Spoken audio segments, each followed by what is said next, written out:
Along with individual experts, SurgeonMasters brings you life improvement strategies in 10 minutes. These proven principles and strategies are easy to learn and can be applied immediately, allowing you to practice your best. Here's your host, Jeff Smith.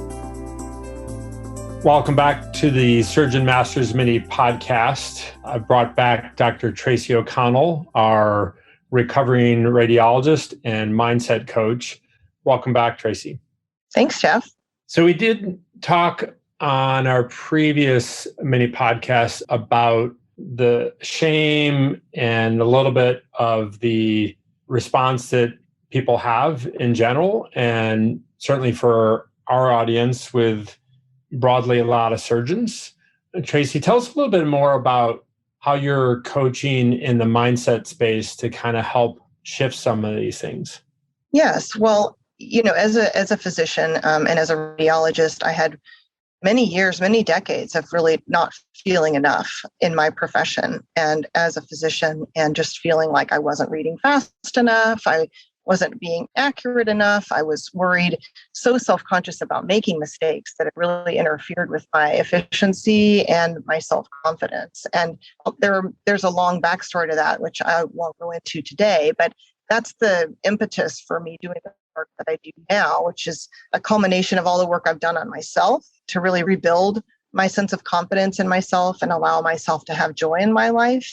And so I work with others, doing a lot of work with teens now and some in the LGBTQ community, as well as adults and in the physician community to really help others through that, through the stories and experiences that they've had, significant emotional experiences that held them back in ways that aren't serving them, and to rewrite those stories and shift to a more positive direction to have more fulfillment in career and life.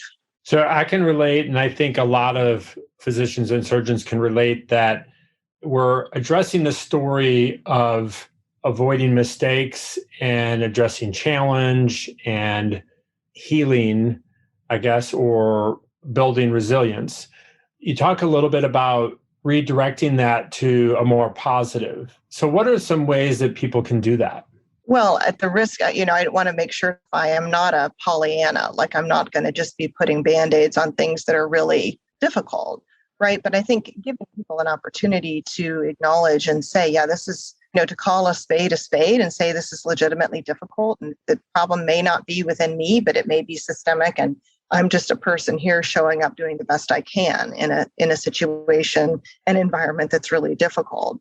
The things that I like to work with, because shame is sort of unavoidable, not just in medicine, but in life. It's a human feeling. It's a universal emotion of feeling like we're not enough, and that maybe if we did this, we'd be better, or if we were more this way, we would be more loved or more popular.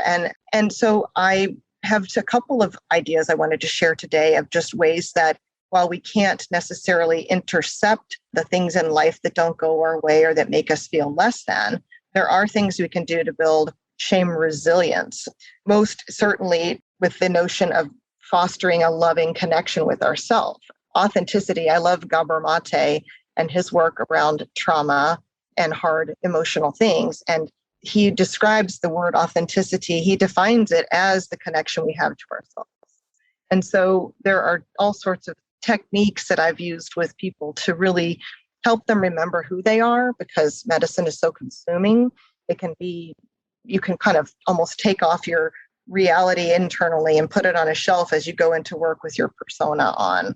And then maybe you take that off when you come home, maybe you don't, but we can get lost in medical culture. So maintaining a loving connection with ourselves and our authenticity is huge. And I would encourage people to just do anything and note that feels good in their bodies, that feels real and natural and not premeditated or running through a filter of what others will think is okay or not okay. And then I like to do an exercise with clients that's an empathy exercise, which has to do with figuring out who are the people in your life that really matter and their opinion really matters, so that you can kind of cut out the riffraff and some of the noise of all the other voices around you saying, do this, be that, you should do more of this. And so, Jeff, maybe even while we're here on the call, you could do if you have a piece of paper and pen, and I encourage listeners to just take a pen and paper and draw a square that's about 1 inch by 1 inch. And so we're used to centimeters in medicine, but if you remember an inch, it's a little over 2 centimeters. I can do an inch by an inch, and actually I think most surgeons could. So I got that. You realize, okay, so we'll look at that box, Jeff. Do you think is that a big square or a little square in your mind? When you look at it, how does that feel, big or small? Feels pretty small, but I guess you could look at that in different ways. But it feels like it's making me think I have a limited space to put things in. Okay. So and you may not have time in this moment, but if you can think either while we're on this or afterwards, who are the people in your life that you would put in that box as being their opinion really matters? Out of all the people you interact with day in, day out, all the patients, all the phone calls, staff, family members, historical characters in your life, whose opinion really matters to you. In other words, what they think of you really matters to you. And I like that. So I think that people that matter, that's a really big list. It's patients, it's every one of my kids. Opinion matters might start or would definitely constrain that to a much smaller list. I think that's helpful. Right. And it's going to shift. This isn't something that's set in stone. Some people ask me, can it be a semi-permeable membrane where, some people float in and out depending on my mood or their mood? Sure. It's a formality just to kind of narrow that when we're beating ourselves up and feeling not enough, that maybe someone's disappointed in us and we're all going to hurt one another. That's one of the things I like to remind people. Even the people we love the most, we're going to hurt each other, and we're going to decide if those relationships are worth repairing and how to repair them. So that looking back at life from the elder, wiser self, to be able to say, yeah, I did good. I prioritized the people that really mattered, and I prioritized the opinions of those people that I really, really care about.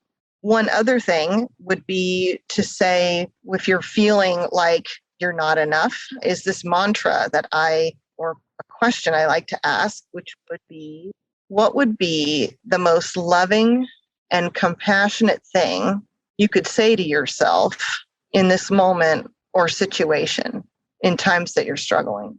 That's excellent too. I like the idea of being able to condense things to a simple question. That's fantastic.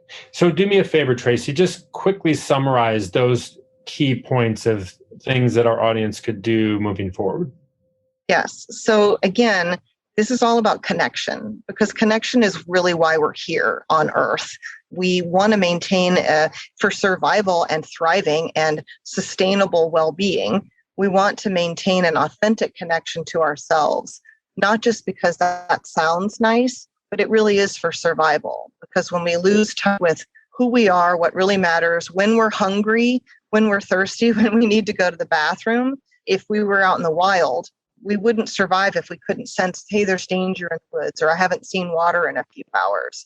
We've got to maintain these sense of survival skills that have to do with a connection to the self, the physical body, and the emotional body.